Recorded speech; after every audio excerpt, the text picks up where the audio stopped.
ഇനി കപ്പ കിട്ടുമ്പോൾ നിർബന്ധമായിട്ടും ട്രൈ ചെയ്ത് നോക്കേണ്ട നല്ല ടേസ്റ്റി ആയിട്ടുള്ള ഒരു റെസിപ്പിയാണ് കേട്ടോ.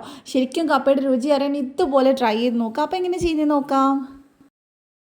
അപ്പോൾ ഇത് ഉണ്ടാക്കാനായിട്ട് ഞാനിവിടെ 3/4 കിലോ കപ്പയാണ് കേട്ടോ എടുത്തിട്ടുള്ളത്. അത് നന്നായിട്ട് ക്ലീൻ ചെയ്ത് ചെറിയ പീസായിട്ട് കട്ട് ചെയ്തെടുത്തിട്ടുണ്ട്. ഇനി ഇതിലേക്ക് നമുക്ക് മുങ്ങുവോളം വെള്ളം ഒഴിച്ച് കൊടുക്കുക, നല്ല നിറയെ വെള്ളം ഒഴിച്ച് കൊടുക്കുക കേട്ടോ. എന്നിട്ട് നമുക്ക് ആവശ്യത്തിനുള്ള ഉപ്പ് ചേർത്ത് കൊടുക്കുക. ഇനി നമുക്ക് ഇതിനെ നല്ല സോഫ്റ്റ് ആവുന്ന വരെ വേവിച്ചെടുക്കണം. അപ്പോൾ കപ്പയിൽ കട്ടുണ്ടെങ്കിൽ 2-3 തവണ ഒന്ന് ഊറ്റി കളഞ്ഞെടുക്കുക. അപ്പോൾ അത് വേവുന്ന സമയം കൊണ്ട് നമുക്ക് ഇതിനുള്ള മസാല റെഡിയാക്കുക. ഒരു 5-8 ചെറിയുള്ളി എടുത്തിട്ടുണ്ട്, 2 പച്ചമുളക്, 1 ടീസ്പൂൺ ചെറിയ ജീരകം എടുത്തിട്ടുണ്ട്. പിന്നെ അതേപോലെ തന്നെ കുറച്ച് കറിവേപ്പില, 3 അല്ലി വെളുത്തുള്ളി. അപ്പോൾ ഇത്രയും മിക്സിയുടെ ജാറിലേക്ക് ചേർത്തിട്ട് നമുക്കൊന്ന് ചതച്ചെടുത്തിട്ട് വരാം.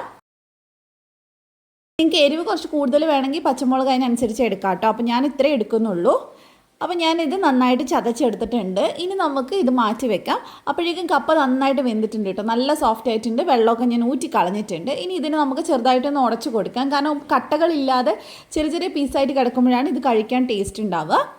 അപ്പോൾ നന്നായിട്ട് ഉടച്ചതിന് ശേഷം നമ്മൾ ഉണ്ടാക്കിയിട്ടുള്ള ആ ഒരു മസാല ഉണ്ടല്ലോ ചതച്ച് വെച്ചിട്ടുള്ള അത് ഇതിലേക്ക് ചേർത്ത് കൊടുക്കുക. പിന്നെ നമുക്ക് വേണ്ടത് തേങ്ങാപ്പാലാണ്. ഞാനിവിടെ 3 കപ്പ് തേങ്ങാപ്പാൽ എടുത്തിട്ടുണ്ട്. ഒരുപാട് കട്ടിയുള്ള പാലല്ല, എന്നാലും ഒരുപാട് ലൂസും അല്ല.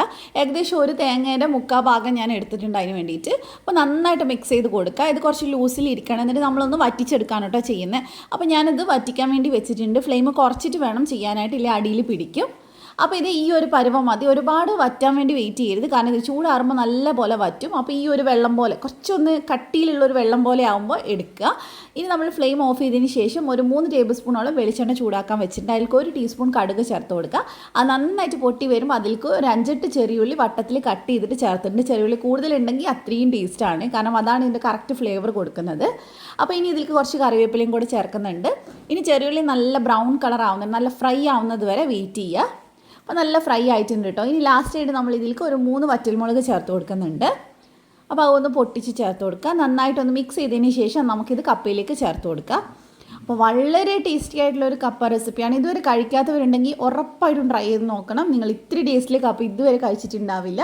അത്ര ടേസ്റ്റാണ് ഈ പാൽക്കപ്പ കഴിക്കാനായിട്ട്. വളരെ സിമ്പിളുമാണ്. ഇതിൻ്റെ കൂടെ നമുക്ക് മീനും ചിക്കനും ബീഫും ഒക്കെ നല്ല കോമ്പിനേഷനാണ്. ഇത് വെറുതെ കഴിക്കാൻ നല്ല ടേസ്റ്റാണ് കേട്ടോ. അപ്പോൾ എന്തായാലും ഉണ്ടാക്കി നോക്കുക. റെസിപ്പി ഇഷ്ടമായിട്ടെങ്കിൽ ധ്യാൻസ് കണ്ണൂർ കിച്ചൻ സബ്സ്ക്രൈബ് ചെയ്യാൻ മറക്കല്ലേ. ഫേസ്ബുക്കിലേക്കാണെങ്കിൽ പേജ് ഫോളോ ചെയ്യണേ.